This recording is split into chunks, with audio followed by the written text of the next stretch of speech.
major amendment.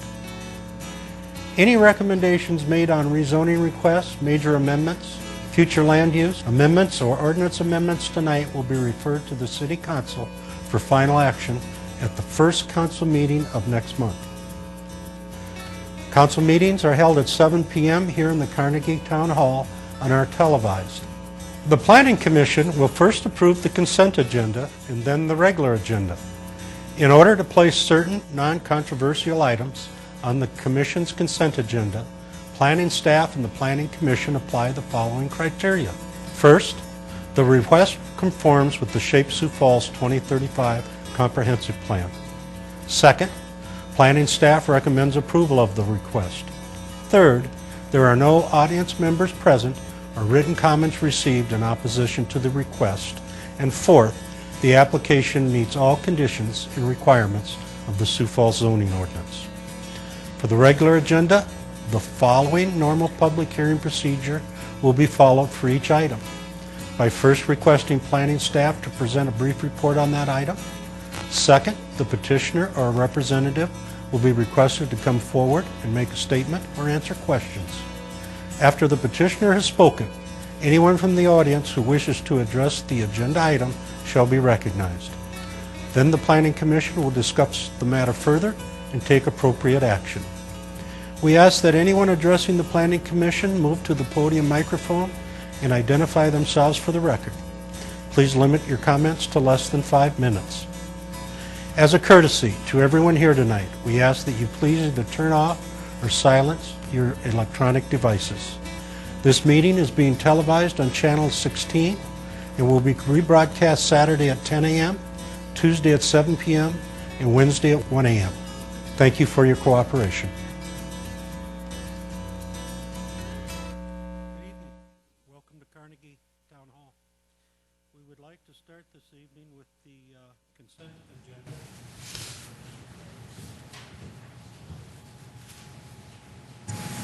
Oh, wait a minute. No sound.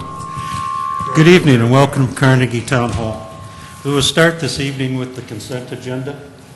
Item number 1 on the consent agenda is the approval of the January 4, 2012 minutes of the regular meeting.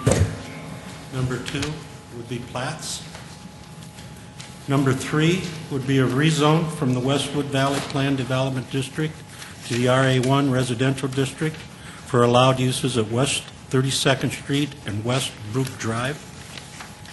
Number 4 would be a rezone from the Agricultural District to the C4 Planned Commercial District for allowed uses at East Arrowhead Parkway and South Powder House Road. Number 5 would be a rezone from the O Office District and Recreation Conservation District to the O Office District and Recreation Conservation District to allow minor boundary adjustments for allowed uses at East 10th Street and 6 Mile Road. Number 6 would be a conditional use permit in the C4 Planned Commercial District to allow an on-sale alcoholic establishment at 3400 West 49th Street. Number 7 would be a conditional use permit in the C2 General Commercial District to develop a site greater than an acre at 2401 East 10th Street. Number 8 would be a conditional use permit in the Recreation Conservation District to allow a commercial recreation facility at Bob Holla Drive and West Benson Road. Number 9 would be a conditional use permit in the C4 Planned Commercial District to allow an on-sale alcoholic establishment at 1914 South Sycamore Avenue. Number 10 would be a conditional use permit in the C2 General Commercial District to allow a church and daycare center at 506 North Kiwanis Avenue. Number 11 would be a final development plan and minor amendment in Sub-Area A of the Sanford Sports Complex Edition to develop a commercial recreation facility arena and reduce side and rear yard setbacks at 0 feet at North Bob Holla Drive and West 51st Street North. Number 12 would be a final development plan in Subarea D, Westwood Valley Plan Development District, to allow construction of an office and personal storage units at 2201 South Ellis Road. Staff. Good evening, Mr. Chair. My name is Dave Loveland with the Planning Office. I did want to inform the Commission that we received a request to defer items number 3 and item number 12 to the March 7th Planning Commission meeting. Item 3 and number 12 to be deferred to the next month's meeting. David? I would ask if, would there anyone in the audience that would like any of the items that we've placed on the consent agenda to be taken off the consent agenda and placed in the regular agenda? If not, I would ask the planning commissioners, are there any items on the consent agenda that anyone would like placed on the regular agenda? If not, I would entertain a motion to approve the consent agenda. Mr. Chair, I make a recommendation to approve the consent agenda with items 3 and 12 deferred. Second. We have a motion and a second. All in favor signify by saying yes. Yes. All opposed? Motion passes. I would now make a mention to the audience, if your item was on the consent agenda, you're more than welcome to stay, but don't need to.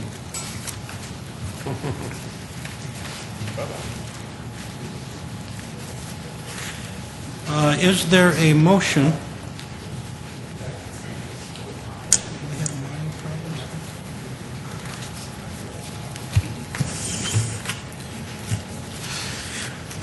We will now move to the regular agenda. Is there a motion to approve the regular agenda?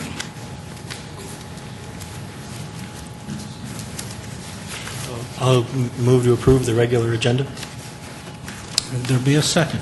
I'll second. We have a motion and a second. All in favor, I'll signify by saying yes. Yes. Yes. Motion passes. We will now go to the regular agenda, and we will start with item number 13. Mr. Chair, we received a request to withdraw item number 13, so that item is no longer under consideration. Item 13 has been withdrawn. Yep. We need you to vote to withdraw it, though. We missed that during the regular agenda approval, so we need a motion and a second to withdraw the item. I would entertain a motion to withdraw item number 13. So moved. Second? I'll second that. All in favor signify by saying yes. Yes. Motion passes. We will now go to item number 14. We'll look for staff report. I just received a question. I just want to tell everybody in our listening audience that if you were here for testimony on item 13, which was the rezoning on 81st Street and Audi Avenue, that was withdrawn. It's no longer under consideration, so you may be free to leave if you so choose. Item number 14 is a conditional use permit for Blue Nile Auto. The conditional use permit is in the C2 General Commercial District to allow motor vehicle sales and display. The applicant is proposing to reopen the auto dealership without repair or service. The location is at 601 West 10th Street. The area and size is just under a third of an acre, and the existing zoning is C2 General Commercial District.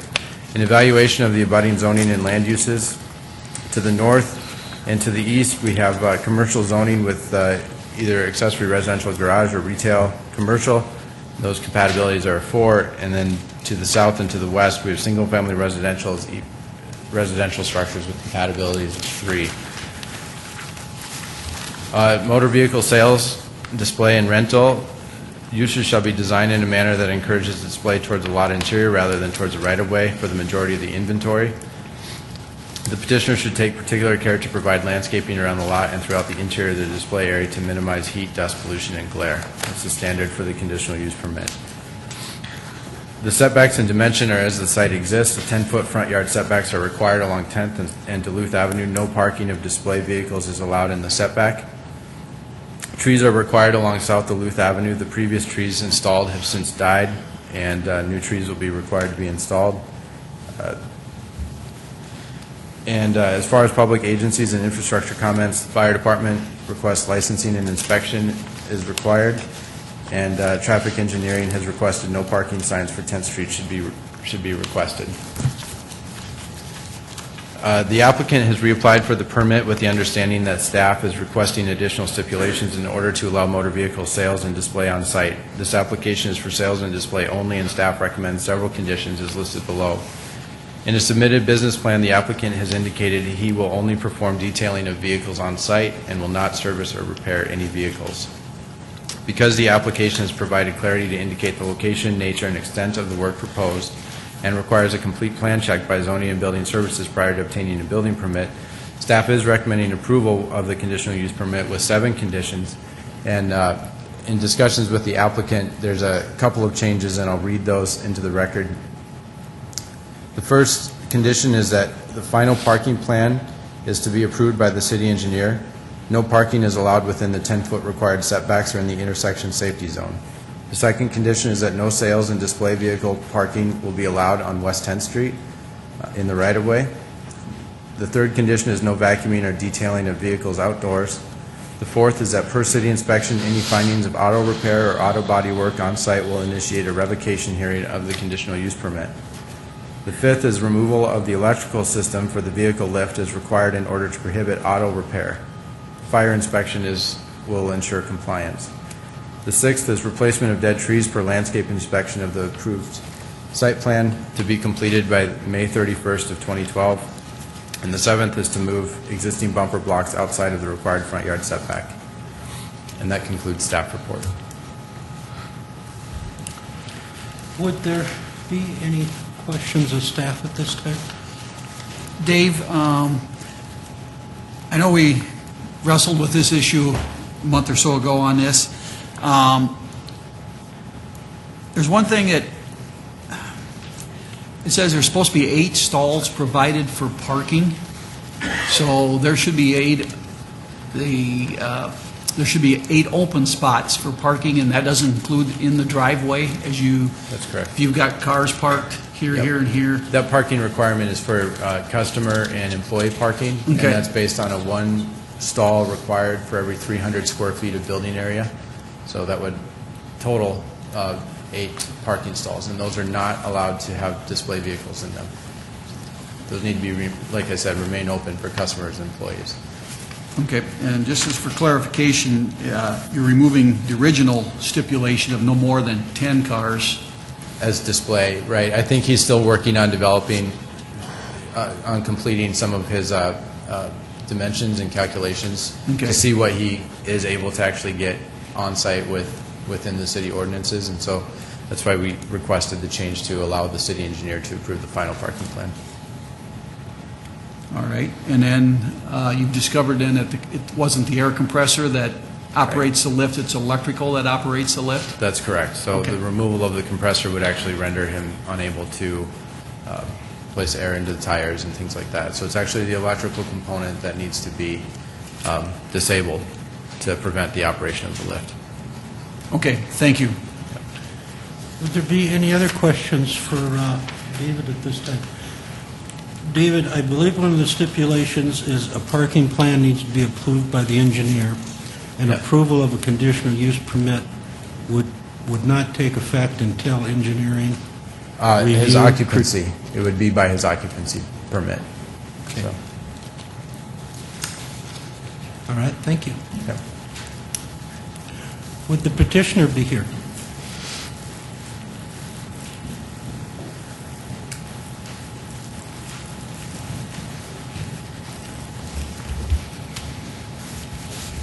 Evening, ladies and gentlemen. Patrick Glover, Meyer Henry Sargent, on behalf of the petitioner.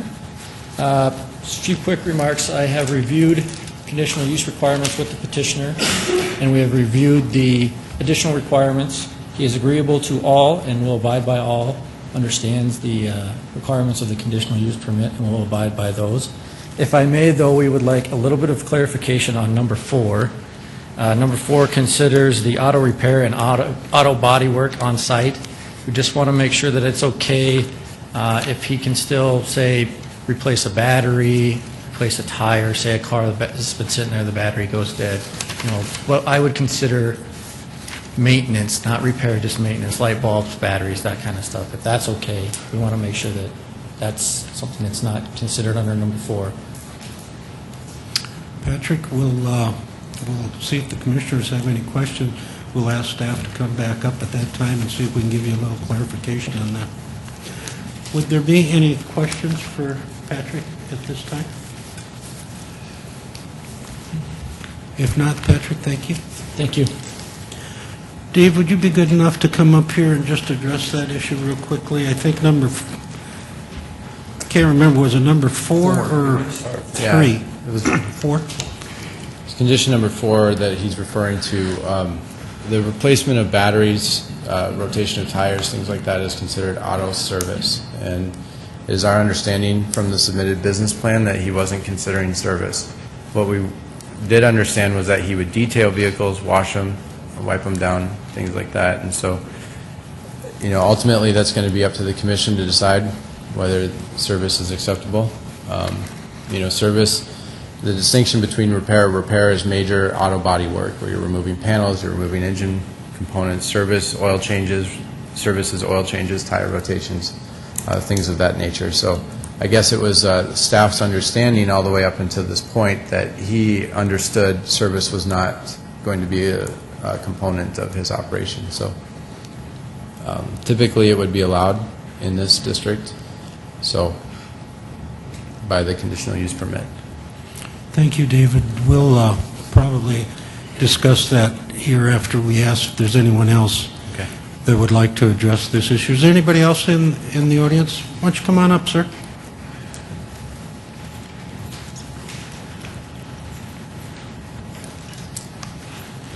Yeah, my name is Mike Gould. I live about a half a block from the area, and I just want to register complaints because of the noise of the, it seemed like it was a game when they had this thing before where they would see how many people could initiate the alarm, so that annoying alarm would go off, wake up my grandkids, and then there was the fumes from the paint that were coming out, and then I go around and I clean up the neighborhood with my grandkids with trash bags, and there was an inordinate amount of trash in the alley behind there, and I am adamantly opposed to any kind of painting going on, any kind of service work going on, just for the noise level and in the neighborhood. So I strongly oppose anything other than showing, selling, and that includes, you know, they're bringing parts to fix up the, you know, that they would bring it from Nordstrom's before they would block the traffic. So it's with great reluctance that I even, you know, consider having, you know, this thing come back again. Thank you. Hang on just a second, Michael. I just want to see if any of the commissioners might have a question or comment. Okay. Anybody have any questions or comments for Mike? Just so, Mike, that's what our stipulation number 4 is. Okay. Is that there will be no auto body. So No there should be- auto body, no paint, anything. Right, Okay. on that part of it. All right. On the auto body part of it. Okay. All right. And I guess I'll just address the game playing with the noise things every half hour, you know, when it happens as a noise nuisance, and I'll just call the appropriate authorities. Thank you. See, Mike, if I might add, I don't think you were here at last month's meeting. Yeah. We rescinded a conditional use permit for some of those things that you're talking about. Okay. I think that's why you're seeing this list here of Okay, great. pretty some stringent deals that I have a feeling it's going to be pretty closely watched, Michael, Okay. if it were to pass. So All I right. hope that'll make you feel comfortable. I will. Thank you. Thanks, Mike. Would there be anyone else in the audience that would like to address this issue? Thank you. My name is Kadir Aware. I friend of the person who's have this Blue Nile. I know he made a mistake, and I'm not here to talk about the mistake he made, but I think he's learned from his mistake, and I will help to make sure those complaints not happen anymore, to give him a chance. My only issue is with this, to allow it with this big parking lot have only 10 vehicles is kind of little, be honest with you, telling him be out of the business, because with 10 vehicles, and this gentleman worked 20 years in around Sioux Falls and built a dream to have this business. And he just bought the building for $260,000. And if we take that business away from him, we destroy his life, okay? And at the same time, he made some mistake, he learned from it, and we sure to not allow those mistakes happen again. And sometimes people is learning from his mistake. And one of the problem we have in the City of Sioux Falls, a lot of ethnic community, especially refugee immigrant, they think they understand everything, but at the same time, really they don't, until they get to this position and they learn their lesson. And I appreciate the city try to watch those problems not happen. And one thing is, gentleman mentioned it, Mike, nobody shop is going to be there. Nobody work is going to be there anymore, except selling a car and detailing those cars, which is many car dealers in the City of Sioux Falls. They have a garage to detail their vehicle, change body, change a tire, change a light bulb, but not serving public to fix their engine, fixing their transmission and stuff like that. So, and I just want to make sure the commissioner and help to make sure this gentleman built his business back where he was, but not making the same mistake he made it before. And I appreciate very much, and thank you guys for helping him to reopen this business. One other thing is kind of concerning me in the map. I look in here, safety area. Today I drove around 12th Street, West 12th Street, more than 30 car dealers in there. None of those car dealers have that safety corner to not park a car, which is that's taking about 4-car parking lot away from it. And I took a picture of some of those dealers, and I came in from another meeting, didn't have a copy with me. All of them parking right in those corners, which is called safety area. So some of those stuff, we put it on him. I know we want to teach him a lesson, but it's a little harder for him to get back on his feet and running his business properly and make a profit and fulfill his dream to have a successful business in our community. And again, I'm not here to say what he did is right. I told him, you're making a mistake and you're going to pay for it. And he paid a big price. His business closed for about a month and a half. He paid building payment month and a half, all those kind of stuff. So again, I thank you guys and thank the planning committee to get him through all this issue.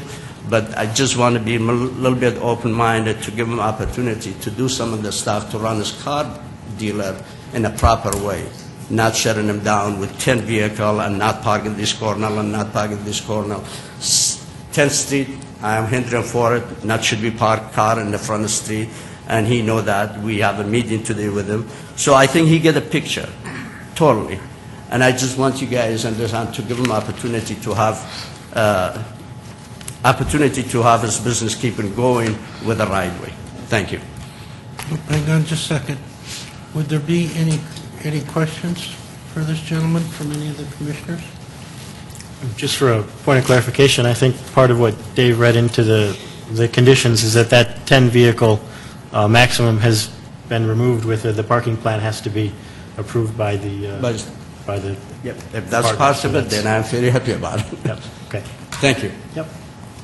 David, did you have a comment you wanted to add? I did just want to clarify one thing about the safety area, as it's labeled on the plan. That's an intersection safety zone. It's required on all site plans in commercial zoning areas.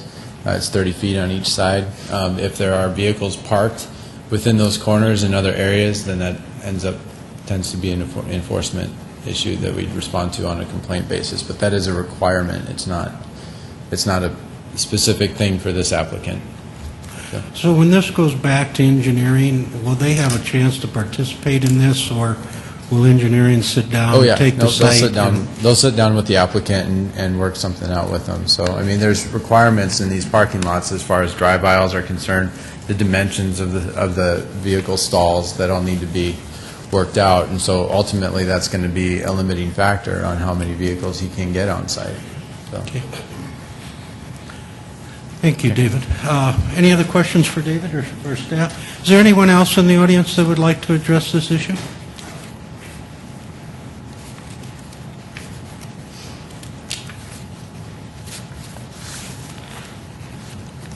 Hi, I'm Frank Fair, and I own the apartments at 627 West Penn, and it's right across from that side alley. And in the wintertime, it's just a disaster over there because the snow, it come by with the payloader, and there's usually about a 2.5 foot rut there on there, and it never seems to get moved. And with the cars parking in that on the west side, if they can't get the snow out of there, it just stays there. And it's basically been a problem. I got a parking lot on the other side there, and my neighbor lets me push snow and that kind of stuff over there, but it's just a bad place for snow to be sitting there. And payloaders, they go through there, and it just leaves a nasty rut there. And I see that they changed a little bit and left the gates open there on that corner. Before there, you couldn't hardly get into the alley, and the cars were blocking the view and that kind of stuff there. So I had a problem with that, but I see that with that safety gates or whatever there, it might be better. But the snow was a pretty big issue for me, I guess, there. Steve, could you point out on the map here that I believe is on the board where this gentleman's property is at? Okay. Would there be any questions for Frank or comments for Frank? In that one corner right beside there was always generally junk vehicles in that one far corner on the south side there.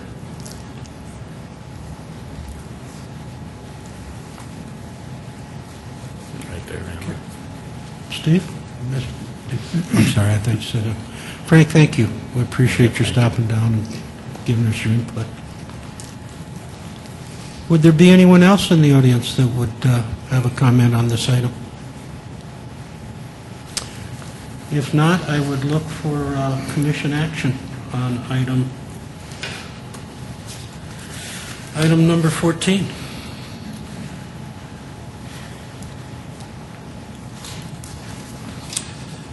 Mr. Chair, I make a recommendation approval for discussion. We have a motion. Would there be a second? Just, does your motion include the 7? With the 7 stipulations, with number 1, other being that the final parking plan will be by the city engineer, and that the lift will be disabled so that there's no service used on that lift. We have a motion, and Nick, was that a second? It is now, second. Okay. We have a motion and a second discussion. Commissioners. I'm leery of this one here, but for land use, it's hard to say that we can't give it to him, we can't approve this one. Is this a good use for this land? I guess that's the question I'm asking right now. Yes, and I hope that the stipulations on there will make it a good use for the land.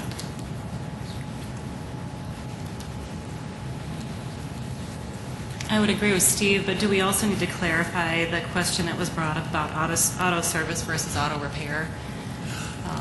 That question was raised, and did we answer that, I guess, is the question. Yes. My assumption was that the motion included the recommendation as described by staff, which would include no service repair at all, which would include the tire rotations, battery changes would not be allowed. That was my understanding of the motion. I just wanted to make sure it was clarified. Thank you. Any other comments? If I could just add, nobody wants to put this gentleman out of business. I appreciate Mike and Frank's comments. as to what sort of neighbor this gentleman has perhaps been here in the last year or so. I'd like to think that he gets it. We certainly had a pretty long meeting last year, or excuse me, last month, going over the different infractions. I think you can expect code enforcement on this to keep a pretty close eye on this. It wouldn't bode well, I would think, to have some more citations and code infractions. And having said that, I think staff's went the extra mile here as far as trying to put some stipulations together that'll work for the neighborhood and work for the property owner. Having said that, I would ask all in favor of the motion will signify by saying yes. Yes. Yes. All opposed? Motion passes.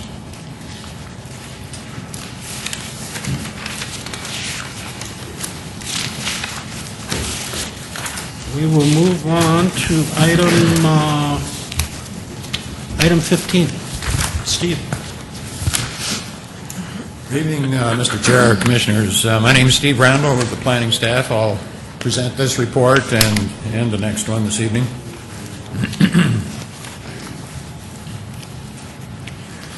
This is a request for a conditional use permit by Don Runge to approve a townhome project. That would be twin homes on the north side of West Lobelia Street between South Kinderhook Avenue and South Purdue Avenue in Elrod's addition. If you go out West 41st Street and then head north, you get out to Ellis Road, you're in that area. It's a 1.73 acre site, zoned RS2, single-family residential. It's currently vacant in a developing area. We have an application that includes a site plan, a floor plan, and building elevations for the proposed project. As far as adjacent land use and zoning, to the north, it's RD and RS2 residential, currently vacant. To the south, it's RA1 and RD residential, multifamily residential. To the east, it's RS2 residential, single family, and to the west, RA1 multifamily residential. Staff finds that the proposed project has a compatibility rating of 4. We have to take some care in fitting it into the neighborhood, but generally it's compatible with the existing adjacent zoning district, and the traffic from a little bit higher density use is directed away from that neighborhood. We find that the design is consistent with the typical design of residential structures in the neighborhood. The applicant is proposing to construct twin homes. Typical floor plan indicates 2 and 3 bedroom units attached, single story with no basement and attached garages in front. Typical building elevation indicates pitched roofs with shingles and a stone veneer wall in the front. Accessibility is direct access to West Lobelia Street. Setbacks and dimensions are conforming to the RS2 residential district. Parking is provided as required within enclosed garages. Landscaping, in addition to what is required, is not indicated on the plan. And we have no comments from police, fire, traffic, water, sewer, and drainage that would affect or negatively impact the development. There is a history to this project, or to this site, property I should say, and I'll just try to summarize that for you this evening, because I believe there are people present at the meeting that would like to speak to that issue. Staff finds that the subject property was rezoned from agricultural to RS2 and 1 lot in RD in 2006. At the public hearing, the applicant's representative stated that the developers made special effort to match existing zoning to the north, RS2, and a preliminary subdivision plan for the property was approved in 2007, again showing the property to be zoned RS2. In 2000 and 2008, conditional uses were approved to construct 4plexes in this general area in the RD zoning districts, south of the subject property along Purdue. In 2009, a request to rezone the subject property to RA1 for construction of 4plexes was denied by the Planning Commission. because it didn't conform to a previous agreement between neighborhood and developers and was not consistent with approved zoning and preliminary subdivision plans. And the request was withdrawn by the applicant before it went to City Council for action. Staff considers the proposed development to be compatible with the existing neighborhood and proposed future development of the subdivision to the north. The reason we can say that is that in the RS2 single-family residential district, twin homes are allowed by conditional use. So as far as zoning is concerned, it's allowed, but you get to determine under what conditions it's allowed at this public hearing. The other thing that staff always looks at is there a reasonable transition of land uses from higher density or commercial into a single-family residential neighborhood. We find that this is compatible with that type of transition, working from commercial through apartments to lower density, which would be the twin homes, into single-family detached, if that's what the developer to the north is proposing. The developer of that neighborhood, Roosevelt Park, has notified the staff of their opposition to the proposed plan. And they should, I believe they're present this evening to speak to you. The applicant is aware of that and is also prepared to address neighborhood comments at the public hearing. Because the application has provided clarity to indicate location, nature, and extent of work proposed, and it does require a complete plan check before they can get their building permit, staff is recommending approval of the conditional use permit. That would conclude staff's report. We've had no other comments from the neighborhood other than from the developers themselves. Stephen, thank you. Would there be any questions to Stephen? Yeah, one quick question, Steve, is would you talk to us about the previous agreement, or is that something that the applicant should discuss with what that agreement The was? applicant will have to present that to you. Staff has no record of that agreement. Okay, thanks. Steve, when you talk about a compatibility of 4, what's the highest compatibility is on your scale? Is it 7? Is it 5? 5 would is be the the highest compatibility rating. We give it a 4 just because we want to fit it into the neighborhood as part of the transition from higher density uses. Do you know, has there been a final development plan submitted or approved on the property to the north yet? I don't know. I know that it's not platted yet, as indicated on the exhibit in front of you. Thank you, Steve. Any other questions for Steve? If not, is the petitioner here?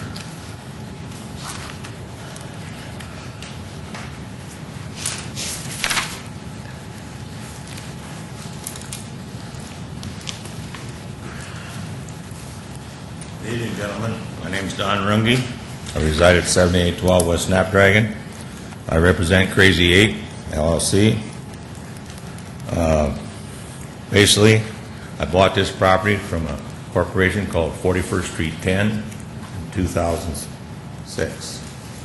Any previous agreements that were made between 41st Street 10 and Ronnie Enterprises would not be pertinent to my purchase, because at my purchase there was no stipulations in my purchase agreement. I don't want to sound mean or nothing, but there's no way I can build residential housing across from them fourplexes. It's not saleable. It's not a saleable piece of property that way. If this petition is denied for rezoning to twin homes, I'll be forced to divide it into 50-foot lots and put 800 square foot houses on it. Now, I've looked at the picture that my buyer has presented. It looks very nice to me. That picture is a lot more applicable to the neighborhood than 800 square foot houses. I guess, with that said, I'm open to questions. Would there be any questions for Don? Yeah, just one, Don. So you've never had any any agreement with the other landowners around with No, what was supposed to be going on that land? I purchased the property from a corporation called 41st Street 10. I was not privy to that discussion. I think it was handled between Gary Har and Chuck Point. I don't know. And have you had a neighborhood meeting? We had a neighborhood meeting previously on the fourplex, and with the opposition we encountered, we declined. I understand that, and throughout the city, if you'll notice, there's always twin homes that back into single-family homes. That's kind of the criteria throughout the city now. So I guess my estimation, Steve Randall has done a well job of telling you guys what's going on with this project. Thanks. Any other questions for Don? Don, are these twin homes, are these slab on grade? Yeah, they are slab on Slab grade on according to grade. what he's telling me. The print is so small, I'm looking, the one side's got a double-car garage, 1,321 square feet, I believe, on one side, 1,311 on the other. That'll have a single. I can say this much from the back view, if that's what Chuck Point's concerned about. From the back view, I would rather have a building this wide than an 800 square foot house. I was just trying to get, Yeah, it's Trying to slab read on the grade, I know he blueprint. told me that. thank you, Don. Would there be anyone else here in the audience that'd like to comment on item number 15?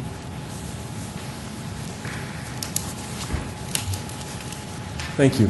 Chuck Point with Ronning Companies, 4401 East 6th Street, Sioux Falls. First of all, staff made a nice presentation, and I think there's probably only one thing to add to that. There is a record of the agreement between the original developer of this property and Ronning's, and it's on film for you all to watch if you decide to defer or not. With Gary Har standing right here after I asked the question, can you go back to the plan?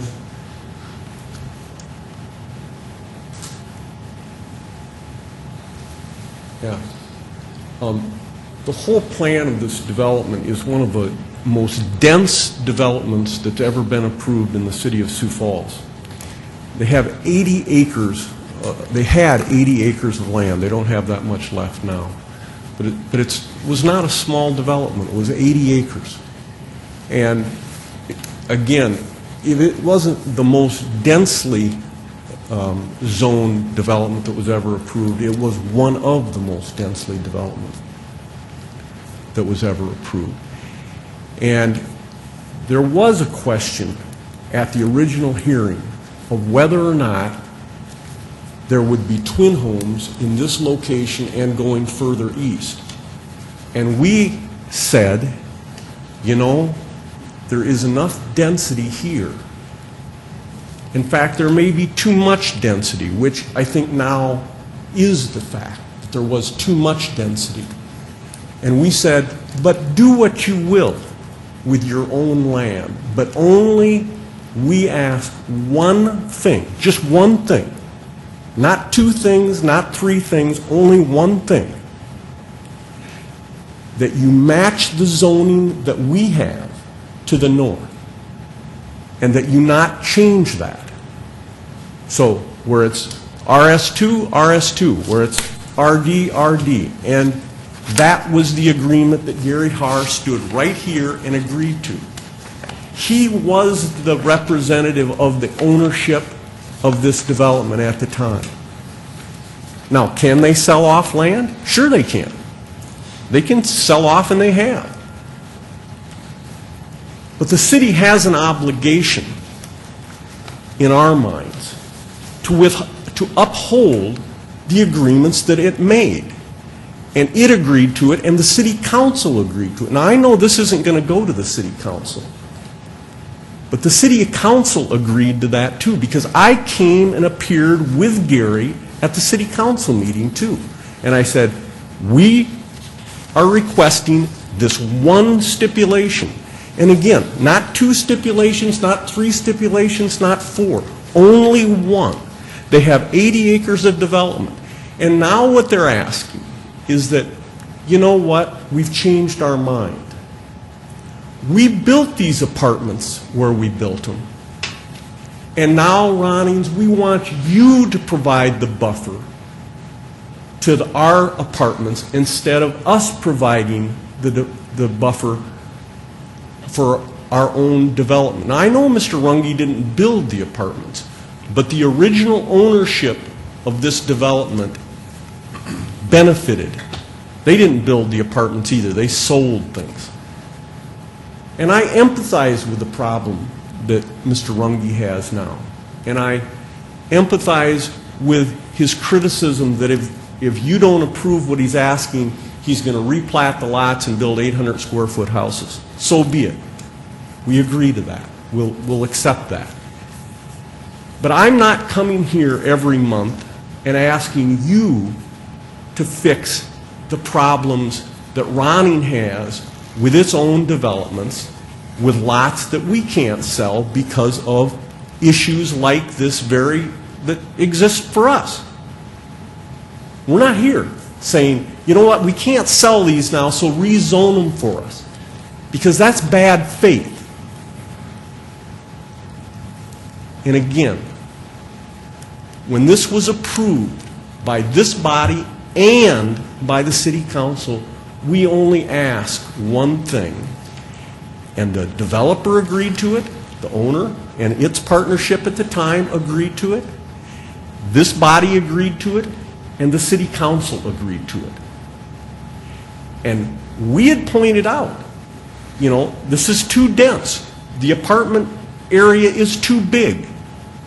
You're not providing enough buffer for your own development. But we said, do what you want, but only do one thing for us. And we agreed. You agreed, not you people that are sitting here tonight, but your predecessors agreed. I think maybe one or two of you might have been here at the time. And again, the city council agreed. And I know that we can't, if you approve this, we can't appeal this to the city council. We have nowhere that we can go past here tonight.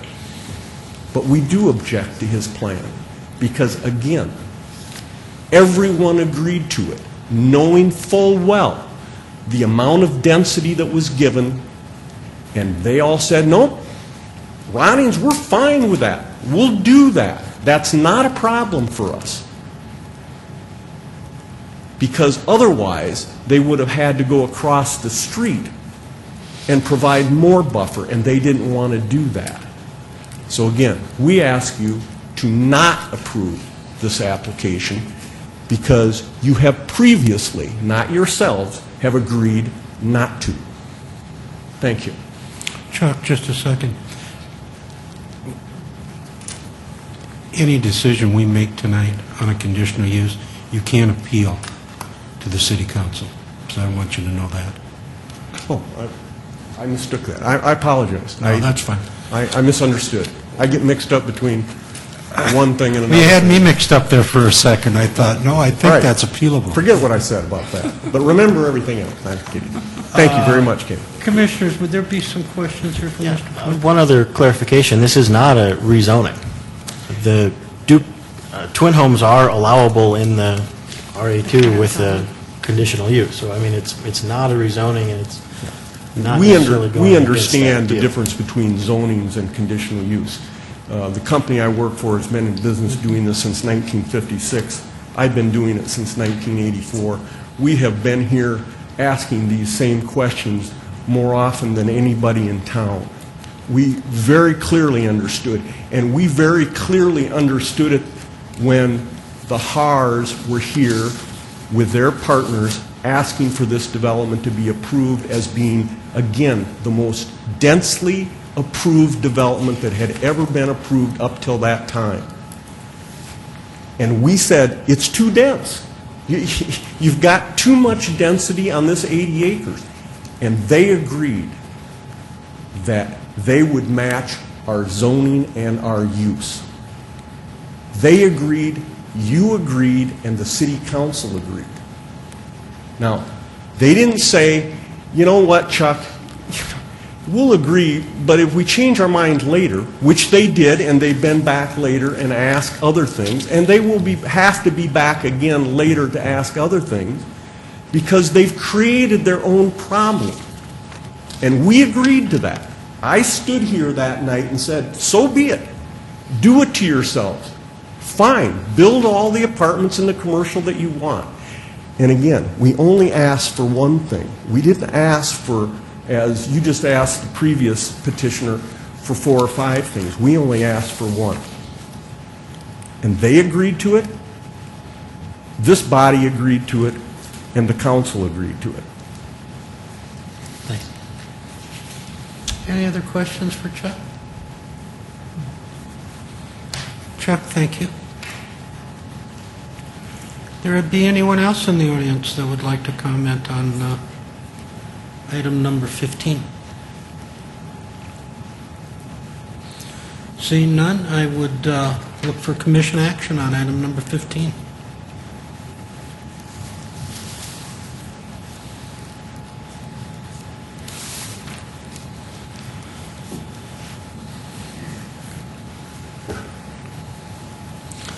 It means I'm looking for a motion.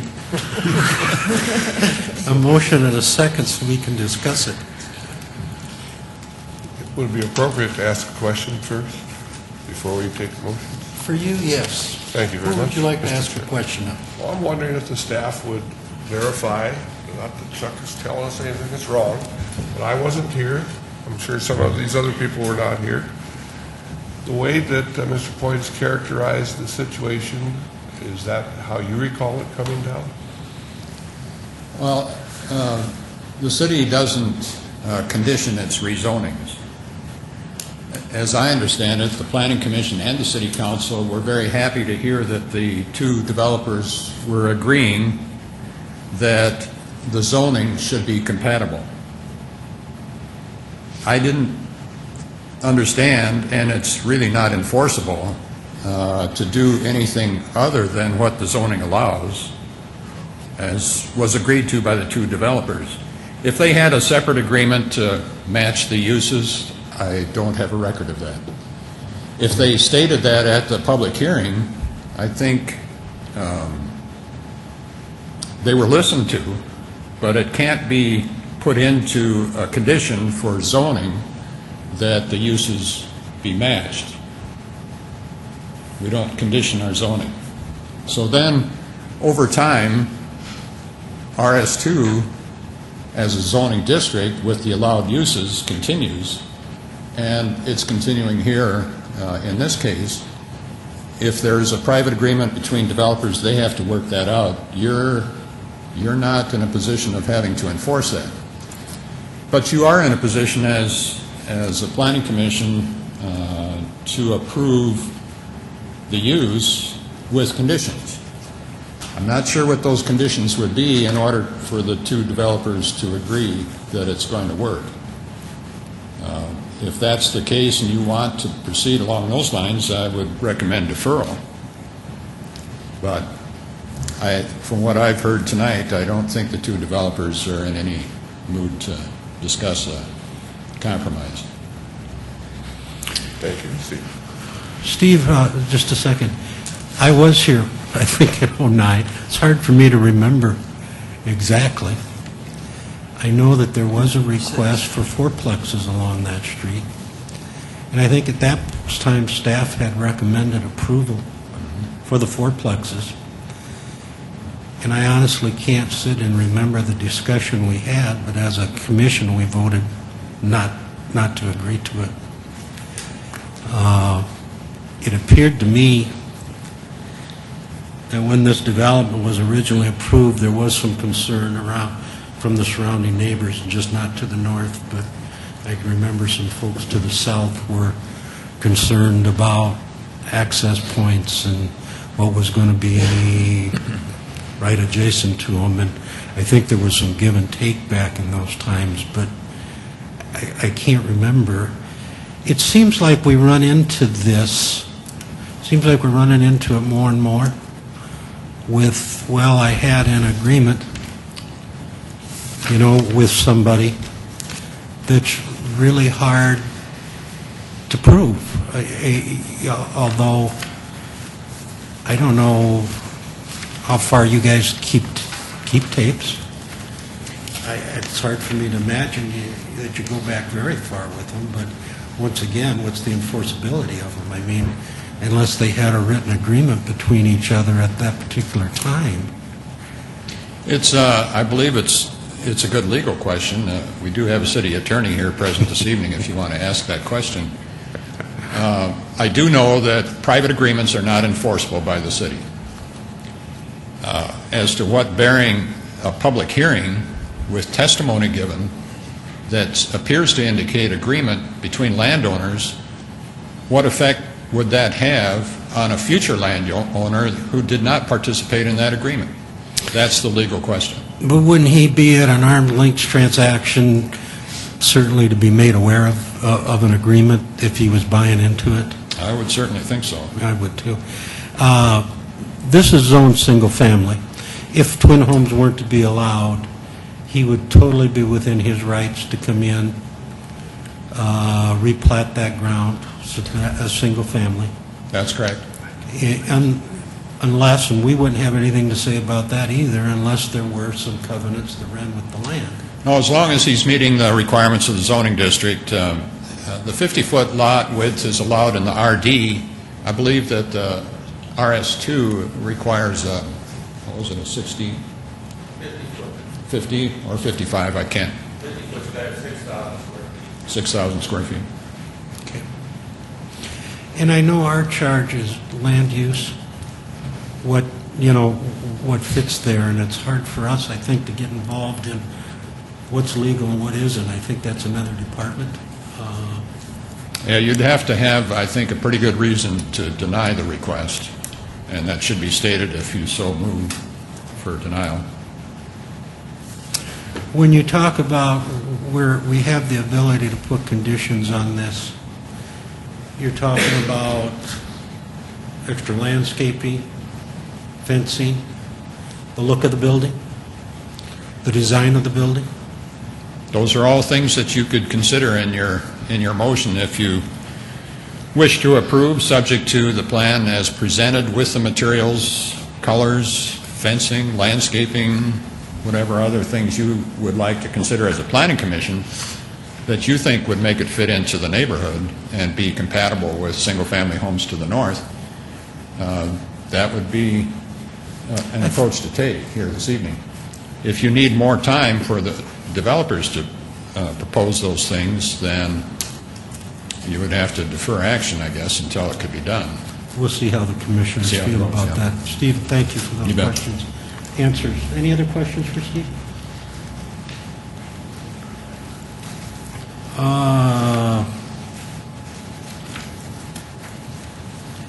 Denny, did that answer your question? sir. Did you have any other questions? No, thank you very much. All right, the chair would entertain a motion on item number 15. Mr. Chairman, I move approval of item 15 as presented. We have a motion. Would anyone care to second that? I'll second. We have a motion and a second. Discussion. The only discussion, I think, would be that if Mr. Point still has heartburn over this, there is an appeal process that is open to him, as you pointed out earlier. And perhaps that's the way we should proceed. Let us pass or fail this and see where the chips fall. And I'm looking at it as a land use issue. Based on Shape Sioux Falls 2035 and our compatibilities, this is a natural progression. That was I was here in 2009. The original agreement was probably in 2006. So I wasn't here then, but the 2009 part with the fourplexes really was not a good progression into that, and that's what they wanted it rezoned. And looking at everything that's been presented, I think this is a good land use. It's a good step into, as we say in the Shape 2035, it's a good buffer to the residential, single families. Thank Any other comments? Questions? If not, I would call the question. All in favor of item number 15 will signify by saying yes. Yes. All opposed? Motion passes. Item number 16.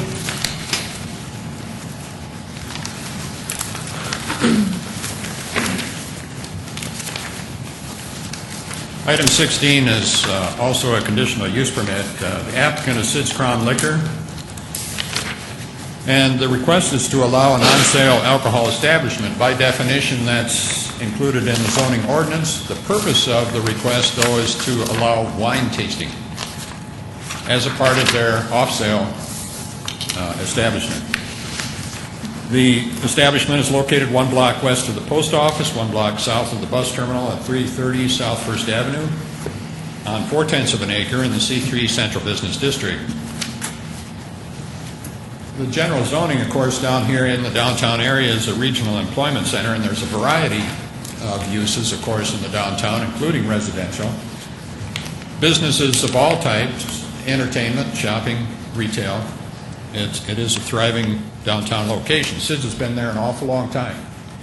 And they have applied for a historic facade easement, which has been approved, and they are in the process of restoring the exterior of the building. And they would like to add this wine tasting feature to their business as a way to enhance business. They state that the purpose of their application for the conditional use is to allow them to serve wine to customers in both the existing liquor store building and the old Texaco gas station building, which they are now using to warehouse inventory. The site plan indicates the use of the property. No other improvements to the parking lot, including landscaping or otherwise, is proposed. Of course, the exterior of the building will be upgraded. We are in the urban core. It's directly accessible from South First Avenue and East 12th Street. It does have a proximity to parks, open space, and schools. The subject property is located within 450 feet of Faywick Park and the Sioux River Greenway. Staff notes that the Carroll Institute, a substance abuse prevention and treatment facility, is also located north of the subject property at 310 South First Avenue.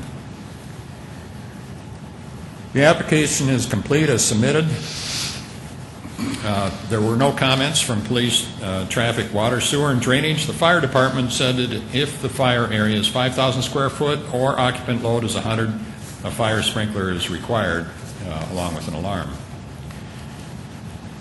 The applicant is currently working to meet the preservation guidelines for the city's facade easement program and states our planned remodeling of the Texaco building includes a wine tasting room.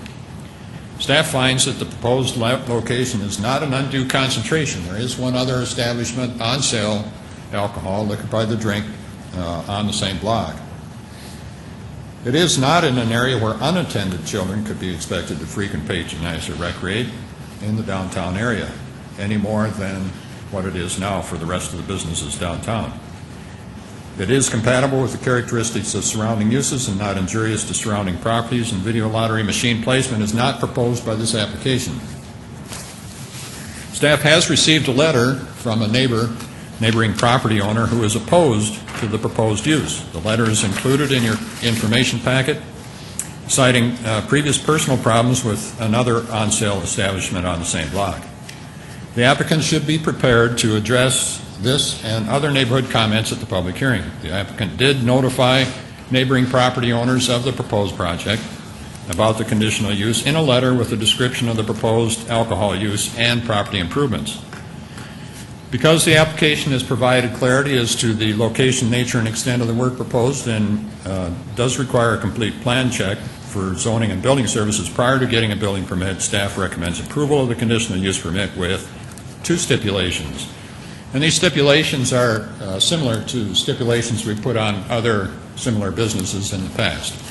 First, the security management plan approved by the Sioux Falls Police Department is required prior to obtaining the alcohol license. And second, approval for a wine tasting and sampling only. Consumption of full servings of alcoholic beverages is not allowed by this permit. And that concludes staff report. I did have one other call asking if this was a full liquor license for this establishment, and it is not. They're not purchasing, as far as I know, another license to operate. Would there be any questions of Steve? Mr. Chair, Steve, just one quick question as you're going through it. It struck me out. What is the definition of a fire area? That would be the occupied area of the building. So if the occupied area exceeds 5,000, then that's when you need the sprinkler system. Okay. Thanks. I was just curious as to what that meant. Yeah. Fire department will require extinguishers every so often, and things like that, up to a certain point. And then depending on the exiting and the occupancy, they'll require a sprinkler system. Okay. Thank you. Steve, I think I know the answer, but just to be sure, when it says approval for wine tasting sampling only, that is not selling wine to people in the establishment. They are selling wine in the establishment. It is an off-sale. They do have an off-sale license. What they're going to be getting through the city council is approval of another license for on-sale. But the on-sale, as conditioned by you this evening, would be for sampling only. Okay, thank you. And that is what we have done in the past. We've done that in the past, yes. Yes. Thank you, Steve. Any other questions for Steve? Is the petitioner here? Come on up.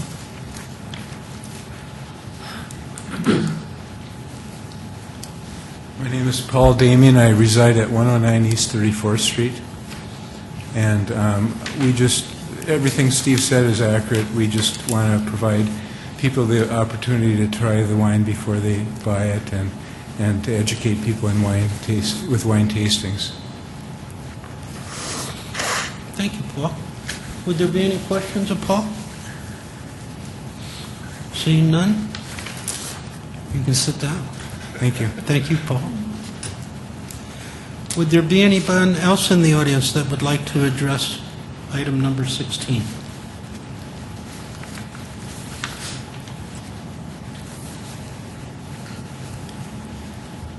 Rob Horak, 7113 South Hughes, Sioux Falls, South Dakota. I'm the general manager for 7 bars, including the Library, Woody's, Red Eye, Uppercut, Tommy Jack's, DJ's, and the 18th Amendment.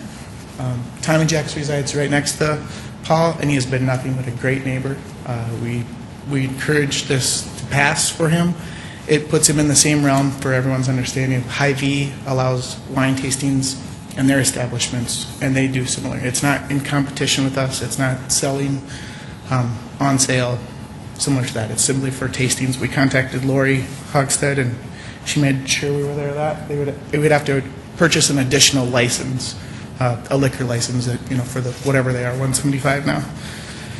So I'd just say he's been nothing but a great neighbor for the whole community, always open for us. If there's, I didn't get to read the letter, but if there's a littering issue, I think we at Tommy Jack's will have to help address that, and also in his staff. I mean, we'll put people out there, but that's no reason to deny him his request. Thank you, Rob. Would there be, hang on just a second, Rob. Rob, hang on just a second. Would anyone have any questions for Rob? No, I don't have any questions for him, but I applaud your willing to step up and say that part of the littering is your, part of maybe coming from your establishment, and you're going to help clean it up. So I applaud you for that. We always, for the whole community, if we're made aware of something, I just simply wasn't aware of it until that letter. Okay, thank you. Yep. Thank you, Steve. Thank you, Rob. Is there anyone else in the audience that would like to address item number 16? If not, I would look for a motion on item number 16. Mr. Chair, I'll move for approval with the 2 stipulations. Do we have a motion? Would there be a second? I'll second. I have a motion and a second. All in favor signify by saying yes. Yes. All opposed? Item 16 passes.